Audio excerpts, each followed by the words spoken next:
Hello everyone, welcome to Biolog. आज हम लोग देख रहे हैं Alfred Hershey and Martha Chase के एक्सपेरिमेंट को जो परफॉर्म किया गया था 1952 में।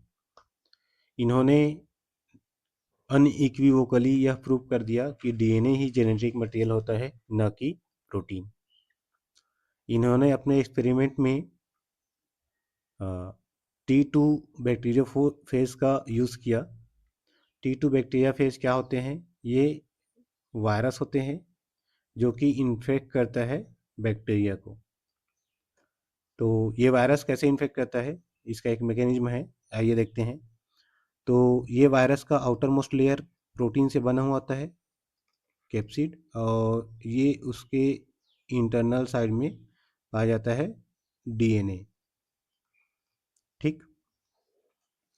अब सबसे पहले ये वायरस इस बैक्टीरिया के कांटेक्ट में आता है। जैसे ही ये इसके कांटेक्ट में आता है, ये अपने जेनेटिक मटेरियल को कहाँ ट्रांसफ़र कर देता है? अपने जेनेटिक मटेरियल को ट्रांसफ़र कर देता है बैक्टीरिया के बॉडी में।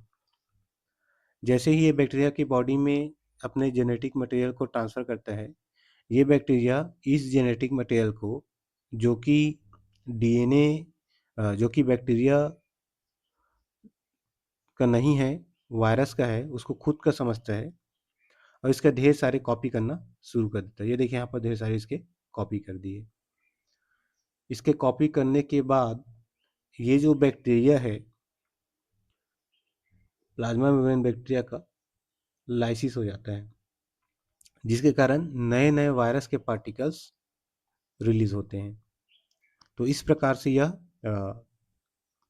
बैक्टीरिया को अफेक्ट करके किल करने का काम करता है। ठीक है। अब हम लोग देखते हैं कि इन्होंने एक्सपेरिमेंट में क्या क्या मॉडिफिकेशन किए थे। एक पेट्री डिश लिया और इसमें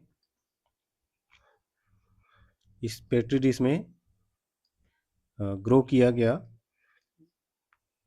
T2 बैक्टीरियो फेज को। इस पेट्री डिश में जब वो ग्रो कर रहे थे तो मीडियम में रखा गया था रेडियो एक्टिव फास्फोरस। ठीक। तो ये वायरस था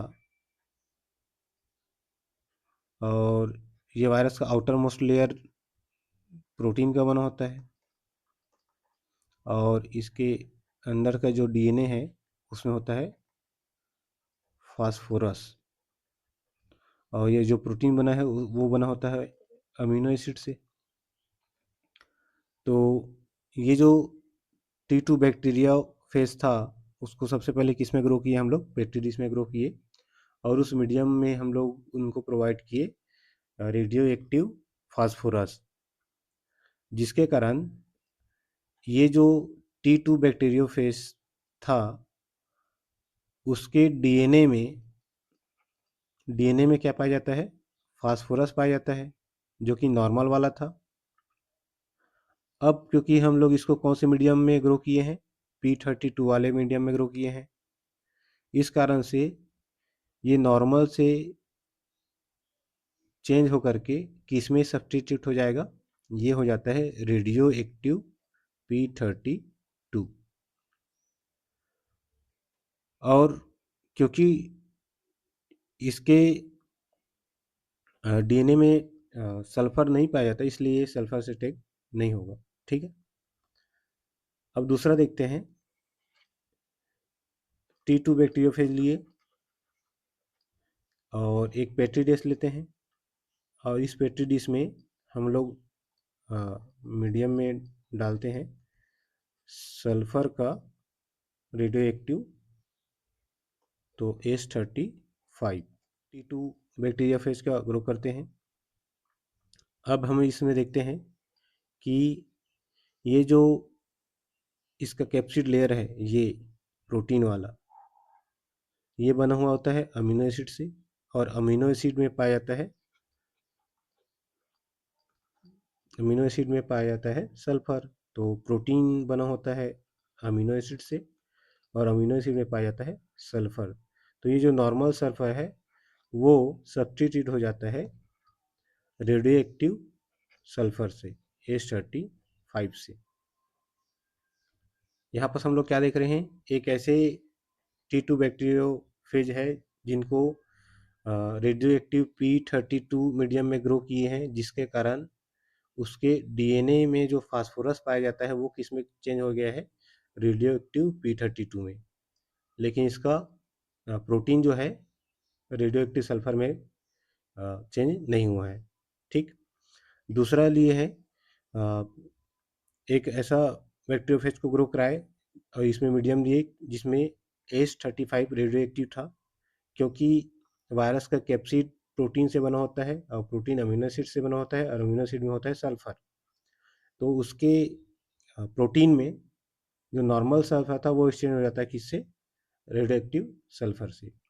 इसके बाद हमने 3 स्टेप में इस एक्सपेरिमेंट को परफॉर्म किया। सबसे पहला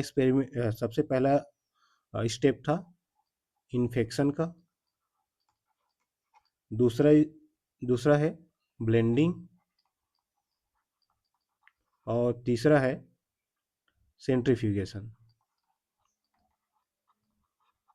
ठीक, तो आइए देखते हैं कि कैसे इस एक्सपेरिमेंट को परफॉर्म किया गया था। तो इस एक्सपेरिमेंट को 3 स्टेप में परफॉर्म किया गया था। पहला स्टेप था इन्फेक्शन, सेकंड स्टेप था ब्लेंडिंग और थर्ड स्टेप था सेंट्रीफ्यूगेशन। सबसे पहला स्टेप था इन्फेक्शन। इन्फेक्शन में क्या करते हैं, हम इस बैक्टीरियोफेज को इन्फेक्ट कराते हैं या कांटेक्ट में लाते हैं बैक्टीरिया की।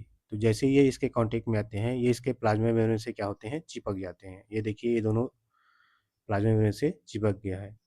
इस साइड हम लोग क्या लिए हैं, बैक्टीरियोफेज, जिसका प्रोटीन प्रोटीन क्या है, लेबल है H35 से। और इस साइड वाले बैक्टीरियोफेज वायरस में क्या लिए हैं, डीएनए लिए हैं, जिसका रेडियो लेवल फास्फोरस है, जो कि P232 है। जैसे ये दोनों कांटेक्ट में आते हैं इस बैक्टीरिया के, ये अपने जेनेटिक मटेरियल को कहाँ ट्रांसफ़र कर देते हैं, बैक्टीरिया के बॉडी में ट्रांसफ़र कर देते हैं। उसके बाद सेकंड स्टेप है ब्लेंडिंग। ब्लेंडिंग में हम इस वायरल कोट के कांटेक्ट को ब्रेक करने के लिए हम इसको ब्लेंड करते हैं, एजिटेट करते हैं, ताकि इन दोनों का कांटेक्ट क्या हो जाए, ब्रेक हो जाए। इसके बाद थर्ड स्टेप है सेंट्रीफ्यूगेशन। सेंट्रीफ्यूगेशन में हम क्या करते हैं, हम एक टेस्ट ट्यूब लेते हैं और इस टेस्ट ट्यूब में सेंट्रीफ्यूज कराते हैं। एक पर्टिकुलरली आरपीएम पे हम इसको रोटेट कराते हैं। रोटेट कराने के बाद हमको इसमें इस सेंट्रीफ्यूज में, आफ्टर सेंट्रीफ्यूगेशन, यहाँ पर हमको 2 प्रकार की चीज़ें मिलेंगी। पहला है ऊपर की ओर जो हल्के रहेंगे वो तैरते रहेंगे और नीचे की ओर जो भारी रहेगा वो नीचे की ओर बैठ जाएगा। तो ये वाला सेल था, बैक्टीरियल सेल है, और ये वाले को बोलते हैं हम लोग सुपरनेटेंट। वैसे ही इसको भी हम लोग यहाँ पास सेंट्रीफ्यूज कराएंगे तो ये हो जाएगा सुपरनेटेंट और ये हो जाएगा बैक्टीरियल सेल, बैक्टीरिया, या इसी को बोलते हैं हम लोग पैलेट। ये क्या हो जाएगा, नीचे की ओर पैलेट हो जाएगा। तो हम लोग देखते हैं आफ्टर सेंट्रीफ्यूगेशन जो रेडियो एक्टिव डीएनए है वह हमको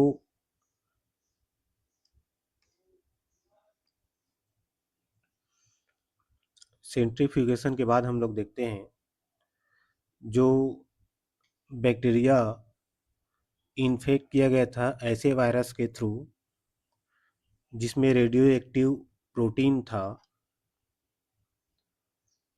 वो रेडियो एक्टिविटी शो नहीं कर रहा है। ये देखिए, ये वाला, मतलब ये वायरस है, इसमें प्रोटीन को टेक किए थे H35 को, और अ, अंत में सेंट्रीफ्यूगेशन के बाद हम लोग देखे तो सेल से रेडियो एक्टिविटी नहीं मिल रही थी। यह इंडिकेट करता है कि प्रोटीन ट्रांसफ़र नहीं होता है बैक्टीरिया में वायरस से। अगर प्रोटीन ट्रांसफ़र हुआ होता तो बैक्टीरिया के सेल से लाइट इमिट होता। ठीक, लाइट इमिट कहाँ से हो रहा था? यहाँ पास लाइट हो रहा था सुपरनेटेंट से। और सुपरनेटेंट तो बैक्टीरिया के सेल के आउटसाइड रह जाता है। ये देखिए, ये सुपरनेटेंट में। ठीक, तो बैक्टीरिया के सेल के अंदर क्या आ जाता है? जेनेटिक मटेरियल आ जाता है जो कि रेडियो एक्टिव नहीं, इसलिए यहाँ से लाइट नहीं आ रहा है। यहाँ पास देखते हैं, यहाँ पास सुपरनेटेंट से लाइट नहीं आता है, यहाँ पास लाइट आता है पैलेट से, बैक्टीरिया से। तो बैक्टीरिया के डीएनए से लाइट इमिट हो रहा था, जिससे यह साबित हो जाता है कि रेडियो एक्टिविटी वाला जो टेक किए थे फास्फोरस हम लोग इस वायरस में, वह डीएनए था। और यह डीएनए कहाँ ट्रांसफ़र हो गया है? इस बैक्टीरिया में ट्रांसफ़र हो गया है, जिसके कारण इस बैक्टीरिया की बॉडी से रेडियो एक्टिविटी मिल रही है हमें। इससे यह साबित हो गया कि प्रोटीन जेनेटिक मटेरियल नहीं था जो कि ट्रांसफ़र होता था वायरस के बॉडी से बैक्टीरिया में। डीएनए है जेनेटिक मटेरियल जो वायरस की बॉडी से ट्रांसफ़र होता है बैक्टीरिया के बॉडी में। और जब इस बैक्टीरिया को और आगे ग्रो किया गया तो अगले वाले जनरेशन में भी रेडियो एक्टिव फास्फोरस देखने को मिला, जिससे यह अनइक्विवोकली प्रूफ हो गया कि DNA is a genetic material. So ये था हर्शे चेस का एक्सपेरिमेंट। अगर आपको ये वीडियो अच्छी लगी होगी तो please like share and subscribe करें। और इससे पहले दो और एक्सपेरिमेंट देख चुके हैं, ग्रिफिथ का और मैक्लियोड, मैकार्टी और एवरी का। तो आप इस वीडियो के डिस्क्रिप्शन में जाके देख सकते हैं। Thank you for watching this video.